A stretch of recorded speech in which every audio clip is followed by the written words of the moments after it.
Hi అండి, నేను మీ Radha. Welcome back to our channel Radha's kitchen paradise. ఎలా ఉన్నారు ఫ్రెండ్స్? నేనైతే చాలా బాగున్నాను. ఈ వర్షానికి వేడివేడిగా ఏమన్నా తినాలి అని అనిపిస్తుంది కదా. చాలా క్రిస్పీగా, చాలా టేస్టీగా ఉండే స్నాక్ ఐటెం అయితే తీసుకొచ్చానండి.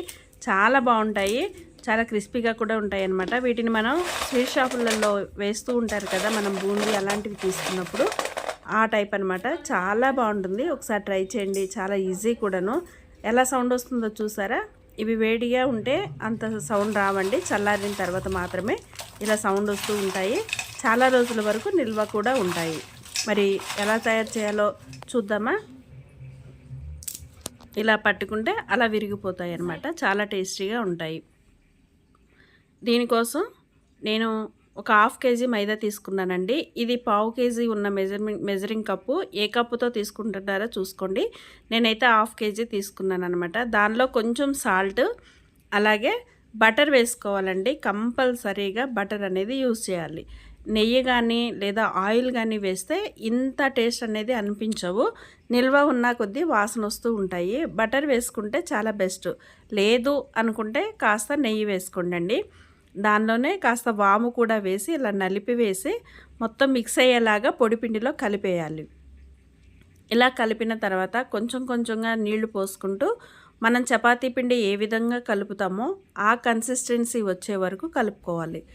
మనం ఎప్పుడు ఏ పిండి కలిపినా నీళ్ళు అనేవి కాస్త కొంచెం కొంచెంగా పోసుకుంటూ కలుపుకుంటే మనకి పిండి ఏ విధంగా కావాలో ఆ విధంగా రెడీ అవుతుంది.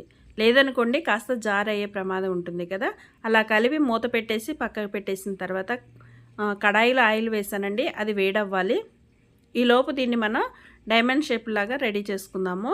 చపాతీ పీట మీద చేస్తే చిన్న చిన్న బాల్స్ లాగా చేసుకొని కట్ చేసుకోవచ్చండి. నేను ఇక్కడ కిచెన్ ప్లాట్ఫారం మీద చేస్తున్నాను. కాస్త పెద్దగా చేసి ఒకేసారి కట్ చేయొచ్చు అని పెద్దగా చేస్తున్నాను. ఇలా ఎంత వీలైతే అంత పల్చగా ఈ పిండిని ఒత్తుకోవాలి. చపాతీలాగా చేయాలన్నమాట. చాలా చాలా పల్చగా చేసుకోవాలి. అప్పుడు మాత్రమే మనకి పొంగకుండా ఎంత కావాలో అంతే పొంగుతాయండి. లేదనుకోండి అలా ఆయిల్లో వేసినప్పుడు పొంగితే పూరి టేస్ట్ వస్తుంది.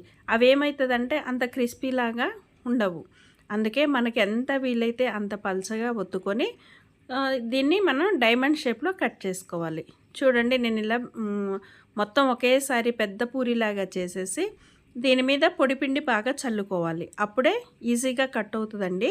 అలా నేను పక్కకి ఉన్న పొడిపిండి మొత్తం చల్లేస్తున్నాను. ఇలా అంతా కూడా స్ప్రెడ్ చేసేసిన తర్వాత మనకి ఏ షేప్ కావాలో ఆ షేపు. నేనైతే ఇక్కడ డైమండ్ షేప్ లాగా కట్ చేస్తున్నాను. ఊరికనే కట్ అవుతుందండి, రిస్క్ ఏమి ఉండదు. మనకి ఎంత సైజు కావాలో అంత సైజు. నేనైతే కాస్త చిన్న వాటిలాగే కట్ చేశాను. నాకు ఆ సైడ్ వీలవ్వట్లేదని నేను ఈ సైడ్ నుంచి చూపిస్తున్నానండి. ఇలా కట్ చేసుకొని మళ్ళీ దాన్ని డైమండ్ లాగా అడ్డంగా క్రాస్గా కట్ చేసామనుకోండి, డైమండ్ చిప్స్ అనేవి రెడీ అయిపోతాయి. సూపర్ సూపర్ టేస్ట్ ఉంటాయండి, బాగా కరకరలాడుతూ ఉంటాయి. ఇలా రెండో దాన్ని కూడా ఇలా చేసి పక్కకు పెట్టేసి ఇంకొక ముద్ద మిగిలిపోయింది కదండి, అది కూడా ఇలానే చేసి కట్ చేసుకొని ఒకేసారి డీప్ ఫ్రై చేసేసుకుంటే సరిపోతుంది.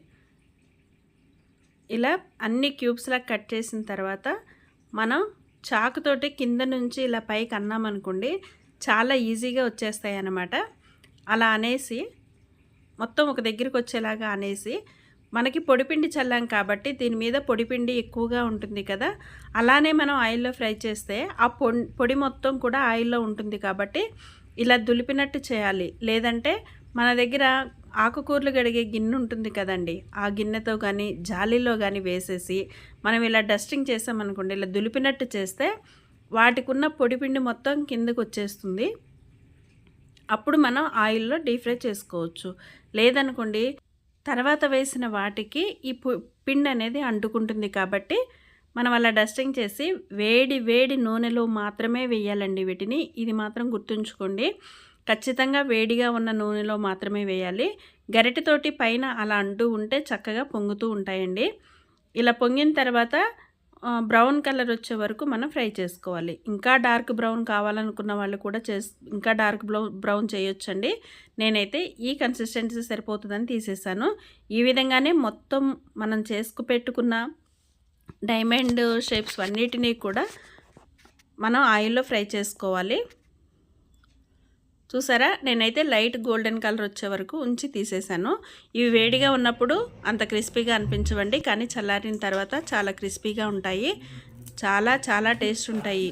ఖచ్చితంగా ఒకసారి ట్రై చేయండి. పిల్లలు స్కూల్ నుంచి వచ్చిన తర్వాత స్నాక్ లాగా ఇవ్వడానికి కూడా చాలా బాగుంటాయండి. ఎంతైతే సౌండ్ వస్తుందో మీరు గమనించారు కదా, చాలా చాలా బాగుంటాయి. ట్రై చేయండి. నచ్చితే ఒక లైక్ ఇవ్వండి. మన ఛానల్ని సబ్స్క్రైబ్ చేసుకోవడం మర్చిపోవద్దు. ఓకేనా? Thanks for watching friends.